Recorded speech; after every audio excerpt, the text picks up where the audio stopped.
महिलाओं का सम्मान करता हूं, इसलिए मैं अदालत में बोलूंगा। तो जिस समय आप मेरे खिलाफ जहर भुगत रहे थे, जहर उगल रहे थे, उस समय आपके पास क्या सबूत? एफआईआर होनी चाहिए, जांच होनी चाहिए। अगर दोषी हैं तो न्यायपालिका का सामना करें, नहीं दोषी है तो अपने घर बैठे। लिखा जाएगा, लिखना पड़ेगा, देश में एक तूफान खड़ा हो जाएगा, देख लीजिए।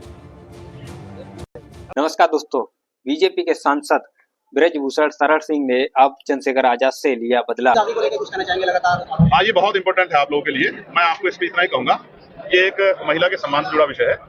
तो मैं, क्योंकि मेरे परिवार ने संस्कार दिए कि मैं इस पे महिला सम्मान के प्रति बड़ा सजग हूँ, तो मैं जो भी अपनी बात है, क्योंकि मुझे पता लगा कोर्ट जारी, कोर्ट में कहूँ, क्योंकि ये महिला के जिस तरीके से जब ब्रजभूषण शरण सिंह विवादों में घिरे हुए थे, उस समय पहलवानों के विवादों में जब जाट का मसला था, उस समय जो पहलवानों का साथ दिया था चंद्रशेखर आजाद ने, आज चंद्रशेखर आजाद भी उसी रास्ते पर हैं और चंद्रशेखर आजाद भी एक विवाद में घिरे हुए हैं।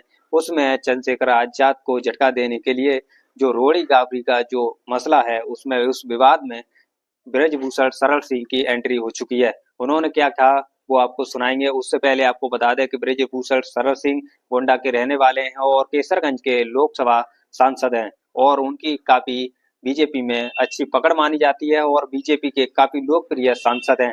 और उनने जब उन पर विवाद हुआ और पहलवानों के द्वारा उनको जो कि प्रदर्शन हुआ था पहलवानों के द्वारा उनके खिलाफ, तब चंद्रशेखर आजाद ने उसमें भाग लिया था। चंद्रशेखर आजाद ने जब न्याय दिलाने की गुहार लगाई थी और एफआईआर दर्ज तलब की थी, जो पहलवानों के द्वारा एफआईआर दर्ज की गई थी, तब लोकप्रिय सांसद, बीजेपी के लोकप्रिय सांसद ब्रजभूषण शरण सिंह को उनका इस्तीफा देना पड़ा। 2 एफआईआर ब्रजभूषण शरण सिंह पर थी और उसमें जिसने एफआईआर की वो साक्षी मलिक थी और काफी बेहद जाने माने पहलवान विनेश फोगाट और बजरंग पूनिया थी। उन्होंने ब्रजभूषण शरण सिंह पर जब आरोप लगाए थे, उन पर गंभीर आरोप लगाए थे, उस समय चंद्रशेखर आजाद ने पहलवानों का साथ दिया था। आज चंद्रशेखर आजाद घिरे हैं और उन्हीं विवादों में जिस तरीके से जब ब्रजभूषण शरण सिंह घिरे थे, उसी समय अब उसी तरीके से चंद्रशेखर आजाद भी गिरते हुए दिख रहे हैं और उस राजनीति में और उनके खिलाफ ब्रजभूषण शरण सिंह ने भी उसी रास्ते को अपनाया जब चंद्रशेखर आजाद ने पहलवानों के साथ दिया था। आज रोड़ी गाबरी के साथ जो कि ब्रजभूषण शरण सिंह मौजूद तरीके से उनका साथ दे रहे हैं।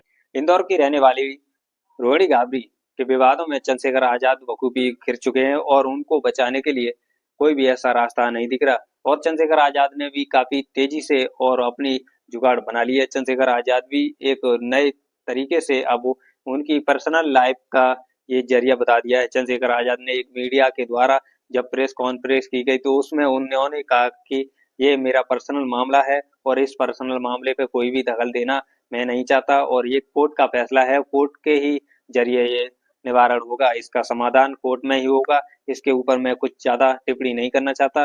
ये आत्मसम्मान की बात है और ये महिलाओं का सम्मान है। मेरे माता ने कभी ऐसा बताया। क्या ब्रजभूषण शरण सिंह अपना बदला लेंगे चंद्रशेखर आजाद से? क्या अब ब्रजभूषण सिंह जब बदला लेंगे तो किस तरीके से लेंगे? क्या सांसद ने अपनी एफआईआर जब दर्ज हुई थी सांसद पर, तब ब्रजभूषण सिंह उनका इस्तीफा निश्चित हो गया था, उन्होंने अपनी सांसद का इस्तीफा छोड़ दिया था। उसी तरीके के क्या सांसद, नगीना के सांसद अब अपना इस्तीफा देने तैयार हैं? क्या इस विवाद में काफी तेजी से रुख दिख रहा है? क्या ये विवाद काफी तेजी से बढ़ता दिख रहा है? क्या रोड़ी गाबरी को अपना, क्या ब्रजभूषण शरण सिंह के द्वारा रोड़ी गाबरी को न्याय मिल पाएगा? क्या अब रोड़ी गाबरी चंद्रशेखर आजाद पर भारी है? क्योंकि सोशल मीडिया पर रोड़ी गाबरी और चंद्रशेखर की दलित की बेटी कहकर चंद्रशेखर आजाद समाज पार्टी के मुखिया हैं और इससे लेने के लिए काफी वो तेजी से एक्टिव हो चुके हैं। सबसे ज्यादा चर्चित बात तो यह है इसी विवाद पर काफी चर्चा हो रही है, सोशल मीडिया पर इसकी चर्चा हो रही है। अपना बदला लेने के लिए मीडिया के सामने प्रेस कॉन्फ्रेंस की और उसमें ब्रजभूषण शरण सिंह ने एक चंद्रशेखर को